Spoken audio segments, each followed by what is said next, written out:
Welcome to Cognito Key. Today, we're going to tackle a massive question, one that probably keeps CEOs up at night. Just imagine it. You're in charge of this huge company, you've got dozens of different products, and $1 billion to invest.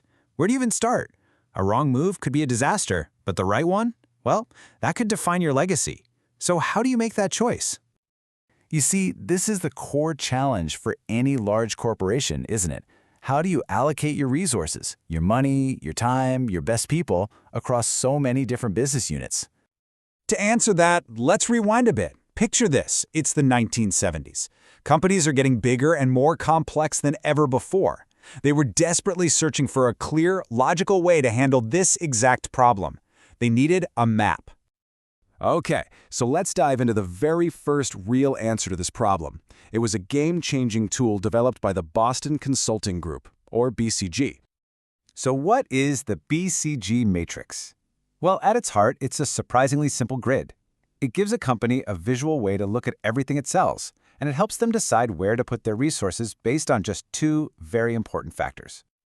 Back in 1970, a guy named Bruce Henderson came up with this. It's a 2x2 grid. The vertical axis looks at market growth rate, basically how fast is this entire market expanding, and the horizontal axis is all about relative market share. In other words, how strong are we compared to our main competitor? First up, in the top left corner, you have your stars. Think of these as the rising celebrities of your product line. They're in a hot, fast-growing market, and they're a leader in it. They have huge potential, but wow, they need a lot of investment to keep that momentum going. Next, we have the cash cows. Oh, everyone loves their cash cows. These are your reliable, established winners. The market they're in isn't really growing anymore, but you dominate it. The best part? They generate a ton of cash without needing much investment. This is the money you use to fund your stars. Then, things get interesting with the question marks. These are your wild cards, your big gambles. They're in a high-growth market, which is great, but your share of that market is small. So you have the choice. Do you invest a ton of money to try and turn them into a star, or do you let them go? High risk, but potentially high reward. And finally, we have the dogs. Now, the name sounds a bit harsh, but it's descriptive. These products are in slow-growth markets, and you have a low market share. They pretty much just break even. There's no real future here, so the typical advice is to divest or phase them out. Now, the BCG Matrix was absolutely revolutionary, but for some complex businesses, it felt a little too simple. So General Electric teamed up with McKinsey to create something with a bit more depth. And that's the GE Matrix. Instead of just looking at two things, this one looks at multiple factors and groups them into two big categories: how attractive the whole industry is, and how strong your specific business is within that industry. It gives you a much richer, more complete picture. And here's the genius part. To make this more complex idea easy to use, they base the whole thing on a traffic light. This simple color coding tells you your strategy in a single glance. It's brilliant.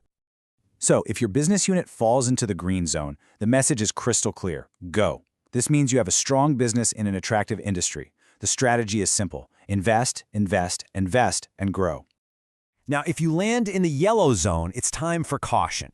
Just like a real traffic light, the situation isn't clear-cut. You don't necessarily pull out, but you definitely don't go all in. The strategy here is to hold and be very, very selective with where you put your money. And if you end up in the red zone, the signal is an unmistakable STOP. Your business is in a weak position, the industry isn't attractive, or maybe it's both. Pouring more money here is just a bad idea. The smart move is to harvest whatever value is left, or just sell the business unit entirely. So we have these two really powerful ways of looking at a business portfolio. Let's put them side by side in a little showdown to really see what makes them different. Okay, let's just break this down. The BCG Matrix is that simple 4-box grid, a 2x2. The GE Matrix is more complex, a 3x3 grid with 9 boxes.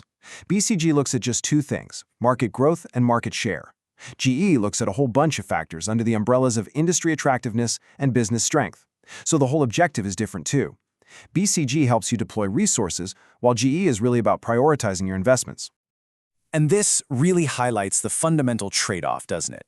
The BCG Matrix is beautifully simple. It's easy to understand. You're either high or low. But the GE Matrix, while it's more work to put together, it gives you that extra layer of detail with high, medium, and low. So, which one should a company actually use? It's a great question, and the answer isn't about which one is better. It's about choosing the right strategic lens for the right situation. So here's the bottom line. If you need a quick, big-picture view of your company, the BCG Matrix is perfect for that. It's a great conversation starter. But if you need a much deeper, more nuanced analysis where things like brand loyalty, technology, or regulations matter, then the GE Matrix is definitely the way to go. And that kind of leads to one last thought I want to leave you with.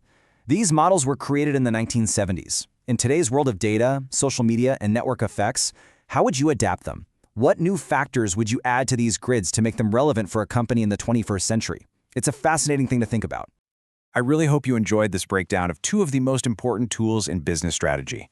If you did, please do me a favor and hit that like button, share it with someone who might find it interesting, and of course, subscribe to Cognito Key for more deep dives. Thanks so much for watching.